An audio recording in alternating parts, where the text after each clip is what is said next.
Welcome everyone back to weekly weather updates, and in today's video we're going to do our fourth winter 2022-23 look ahead. We're going to be updating what is going on in the stratosphere over the next few weeks and the next few months. We'll be having a look at what the ECMWF weekly anomaly charts showing for the pressure levels, and of course we'll have a bit of fun at the end of the video having a look at what the CFS is showing today. Again, very experimental, but it'll be interesting to see whether it just produces anything cold over the course of the next few weeks, the next few months. Now, of course, our past three winter look aheads have all had the consensus that we could be seeing a colder than average start to winter, or at least average with colder snaps, and for the second half of the winter to be more mild and westerly dominated. Again, they are trends and they are ideas, but again, we won't really know what's going to happen until we get to it. So as I said, we'll look at the stratosphere, what's going on in the polar vortex, zonal mean winds, which are a big climate driver and can sometimes make or break colder or milder weather in the winter. When it's very strong, the zonal winds, it could create very mild, westerly, stormy conditions. When it's very weak, then we can get very cold, northerly or easterlies with blocking patterns. And of course, the sudden stratospheric warming can cause things like the beast from the east back in 2018. And of course, we can get a whole host within it as well. And of course, we'll have a look at the ECMWF anomaly charts for the next few weeks. The pressure anomaly charts for the next few weeks. Again, alluding to some blocking, which still does look likely through the second half of November into early December. It still is there. So yes, the current model output, as we've been seeing on the daily videos, definitely suggesting a very westerly phase coming up over the next week or two. But the blocking has been there a little bit in the short range or the daily videos in the models there, but they are definitely still in the monthly look aheads and sort of weekly charts as well. So have a look at that in this video as well. So do remember, if you enjoy my videos, make sure you like and subscribe, and remember to follow me on Twitter as well. The link's in the description. So if we do start over on the weatheriscool.com and have a look at the zonal mean winds at 10 HPA. So again, I did explain this in the last few videos.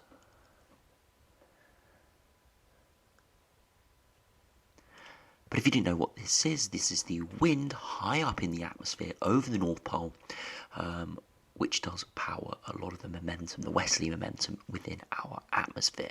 When we have very cold air up in the atmosphere, well, in the upper levels of the atmosphere through the winter, in the northern hemisphere winter that is, we can get very, very strong westerly flows. And you can see here this chart is below zero in the summer, where we have an easterly flow because it's so warm. But around September, October time, we do flip, and you can see around December, January, February, March time, that's where we sort of have peak polar vortex strength, normally around 30 to maybe 40 meters per second. And again, higher than that will give us more of a chance of westerly dominated, westerly momentum. Lower than that, down towards zero even, gives us more chance of an easterly dominated pattern or northerly pattern, so a lot of disruption to the jet stream, amplification and blocking. And of course, anything below zero would categorise as a sudden stratospheric warming, and we can see some of the CFS on some members are going for this. We have seen it in many previous years, of course, which calls the beast from the east, which can create a complete reversal, and it can bring us some very cold easterlies with air originating all the way from Siberia, which generally does move from west to east, not east to west.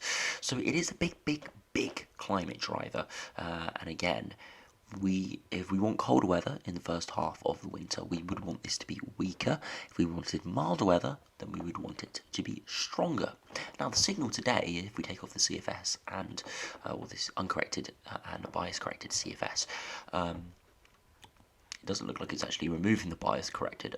There we go. If we so for some reason we cannot remove all of them. But you can see the GFS there, the green at the start, is forecasting an above average zonal mean winds over the next 2 to 3 weeks. So yeah, strong polar vortex, and that could be responsible for the big westerly flow we do have at the moment. But there does come a split around the middle of November. Some are going very strong, some are going very very weak in the zonal winds. You can see the purple, that is the bias corrected. You can see maybe 2 or 3 are going very weak through December and into late November into December, and others are around average. Some are going very strong. So there is a bit of a split within the CFS members. Luckily though, they're not going either way. Of course, for a colder winter, you would, or at least colder snaps to start the winter, you'd not want this to be well above average. But again, we are in an energy crisis, so we don't really want colder weather this year, even though a lot of people watching this love snow, including myself, love to see snow, love to see cold weather. It's exciting, forecasted as well. This is sort of the one winter, the one time where we really don't need cold weather. We really need a milder than average winter. But the stratosphere, the polar vortex winds here, definitely split today. And it definitely does mean that we could go either way. All the other climate drivers, though, are sort of symbolic of a colder start to winter, as we have alluded to over the last few winter look-aheads. So we would really need a very strong stratosphere to counteract that. If we've got an average sort of stratosphere polar vortex, or even a weaker stratospheric polar vortex, we really could be going very blocked through the second half of November into December. Now, these are the GFS and the CFS. If we do go over to the ECMWF, this is very similar, but it only shows that snippet of sort of ensembles that the GFS was. This is the ECMWF ensembles. You can see we go very strong within the next week or two, and this goes all the way out to early December. And you can see generally we are average to maybe slightly below average in the foreseeable future. Some are very weak, others are very strong, but generally we are around average. So there's no huge signal beyond around the 15th of November. Again, I must reiterate, we would need quite a strong polar vortex towards the sort of red line, which is the 2 standard deviations away. We'd need to be getting up towards that, probably to counteract the colder sort of situation that we are seeing from other climate drivers, which are very much going for a colder start to winter and blocked pattern. And of course, if we just see anything weaker, that would very much play into the hands of colder blocked weather. Now, if we go to another way of viewing this is zonal mean winds at 60 degrees from the GFS, but this is the next sort of 2 weeks or so. This is GFS operational. So this is one run. It shows it's slicing the atmosphere, and then so we got pressure levels on the y-axis and time on the x-axis, and it's slicing the atmosphere, and you can see 1 HPA right at the top of the atmosphere, all the way down to 1,000, which is right at the surface where our weather actually takes place. So whenever we see easterly winds at the surface, you'd expect it to be purples. Whenever we see big momentum, westerly momentum, you'd expect to see greens and yellows. And you can see the greens and yellows pocket here appearing the first week of November, all the way down to sort of the 500 HPA level, which is towards where our sort of low pressure, high pressure systems do influence us. You can see very strong westerly momentum, and you can see generally up in the atmosphere very strong westerly momentum. Now, this is the raw. If we look to the right, you see the anomalies. This is what we're heading, what it is towards average.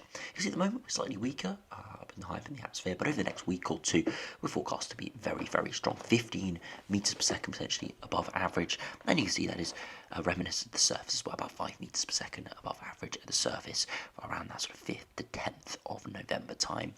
Maybe signs there around the 15th of November going weaker towards the surface, around a -5 little pocket growing there, so perhaps a slight sign of a bit of blocking building, but we'll have to see exactly what happens with that. The big signal from this though is the next week or two, definitely westerly momentum is king. We'll just have to see what happens with that.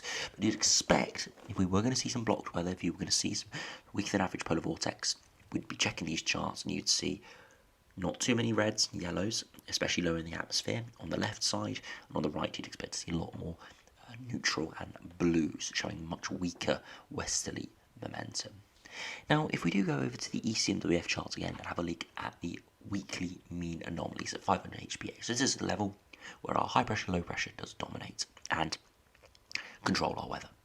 So we can see these are weekly anomalies, so again, they're not going to forecast any individual days, but give the average sort of 500 HPA height at that time. So oranges here will be higher pressure, blues here will be lower pressure, and then from that we can sort of see roughly where the wind direction will be for that week and the rough weather pattern. So you can see for this upcoming week, from the 31st until the 7th, look at that, westerly dominated, low pressure sats over the top of us, air originating from northern Canada, so not particularly mild, but not particularly cold either, with a long sea track, and that's what we've been seeing in our daily videos. Average sort of temperatures, maybe slightly below average, and very unsettled. Now if you go another week out, you can see, again, very westerly, maybe going more southerly towards the middle of the month, but again, low pressure all positioned towards Greenland. If we were going to see cold weather, you'd want to see these reverse, these oranges towards Greenland, producing a northerly wind, because around higher pressure, of course, the wind moves clockwise, and around a lower pressure, the wind moves anti-clockwise. So of course you want high pressure on the left here, low pressure on the right, and we'd see a direct northerly. Now watch what happens here. Around the 14th to 21st, we see high pressure start to migrate towards Scandinavia, Iceland, and over the top of the UK. Now initially this probably wouldn't be particularly cold, because it would have pretty stagnant winds and we could still be driving in weather fronts in off the Atlantic, but it is a change, much drier, we'd see inversions most likely under this, and it would start to turn a little bit cooler. Beyond that, to the last week of November, look at that high pressure migrating towards Greenland and Iceland. You'd expect the wind direction becoming clockwise around this high pressure, all the way from Scandinavia and Russia. And yes, it is late November, so that air isn't ridiculously cold, but it is chilly. It would be colder than average, and there would be chances, potentially, for wintry weather with this. And into the first week of December, that high pressure all over the top of us, see blues out towards northern Canada and Spain, showing that's where the jet stream is dipping. Again, it's a massive slab of orange here, so big extensive blocking, and as we know, as what happened last December actually, around the Christmas period when we thought we were going to go very cold, and we eventually went quite mild, blocking doesn't always produce colder weather, but more often than not it does. Sometimes that blocking can get trapped and actually bring up southerly winds with the position of low pressure, high pressure slightly shifted. So we could see that here. With this big signal we continually see week on week of blocking towards the second half of November and early December. I wouldn't be surprised to see seeing milder and colder spells within this, and into the second week of December. Look at that, that really would be easterly winds. High pressure over the top of us towards Scandinavia and Iceland. We'd be pulling an easterly wind in from Eastern Europe and Russia. And getting towards the middle of December, that air really is quickly cooling down. And you can see here, from around the middle of November to the middle of December, a big blocking signal. It won't be cold the whole time. There will be westerly flows. There will be southerly, westerly flows. But if we did see this high pressure blocking, we're more than likely to be seeing northerly or easterlies at times.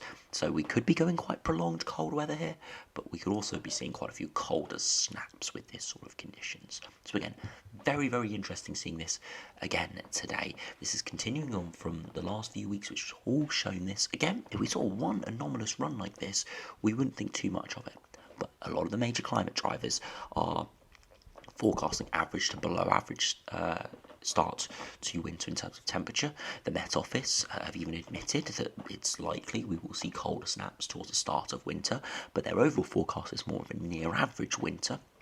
And of course we're seeing consistency from these ECNWF weekly mean anomalies for the last 3 or 4 weeks or so for blocking to appear in November and early December. It is getting shifted back, I must admit. A couple of weeks ago we thought maybe the first week or two of November, and now it's sort of the second half of November, so it is slowly getting shifted, but it's still there. The signal is still there, and I do think we've got a high chance of seeing some sort of blocking towards the end of this upcoming month into December, and we'll have to see what form it does come in, if we do see those northerly or easterlies, and whether we do see those colder snaps. But the signs today are still for pretty major blocking towards the end of November and start of December. Now, if you finish the video by going over to the CFS on Weather Central and seeing what that's showing over the next couple of months, really, we'll run through it quite quickly, and you can see generally a westerly flow over the next few weeks. A bit of blocking though around the 10th, a bit of high pressure ridging up towards Iceland and over towards Scandinavia, but doesn't come to much, gets flattened, and beyond that we see more high pressure, and look at that, towards the end of November, that high pressure over towards Iceland, easterly wind. Again, it wouldn't be amazingly cold because it is very early in the winter. Yeah, well, it's still technically autumn, but it could still be chilly, and we see these a lot of blocking patterns, not producing anything ridiculously cold, but would be chilly, would have some colder snaps here or there. So this is sort of a scenario where we would see very cold snaps, but nothing prolonged, as that air isn't too cold yet, and we're not seeing those direct north to northeasterlies that you would need for prolonged cold this time of year. And the blocking holds on for a few days, but not too much longer. Beyond that, we do remain in a generally westerly flow with some ridging at times, some northerly, northwesterly flows, so it would generally be probably average sort of conditions into the Christmas period. And look at that, there's a lot of low pressure splodged all about the jet streams well to our south. It could be quite cold and it could be quite wintry with cold air getting shoved out of the Arctic. Again, one of these scenarios where there's a lot of blocking around, but exactly where the cold air ends up will be very difficult to pinpoint in a matter of a few days out, let alone a few weeks and months away. We will only go out to the end of January today, but you can see high pressure trying to build up towards Scandinavia once again. And you see, as we head into January, we do remain with blocking around. Some quite cold easterlies there for the first week of January, but still plenty of milder weather trying to push in from the west, but equally cold weather. So this would definitely be a split winter. We would definitely be seeing plenty of cold weather, plenty of cold snaps, plenty of snowy spells, but nothing ridiculously cold, nothing ridiculously prolonged. We'd also see quite a few milder westerly phases as well. You can see high pressure sitting over top of us here, and then towards the start of February, look at that, bitterly cold northerly. That would be a prolonged, very cold spell. Again, that doesn't follow what a lot of the major climate drivers are going for, which is a milder second half of the winter. But this is the CFS, and it is experimental, and it won't always get it right. But it's a bit of fun for the end of the video, and as I said, we'll just have to see what happens over the next few weeks. Very interesting looking at these winter look-aheads, and probably within the next couple of weeks, we'll probably end the winter look-aheads, because we'll start to get to the period where we're not looking ahead too much longer. We'll probably be looking at current events, seeing what is going on. So anyway, thanks for watching. Hope you enjoyed. Make sure you subscribe if you're new, and I'll see you again for another video soon.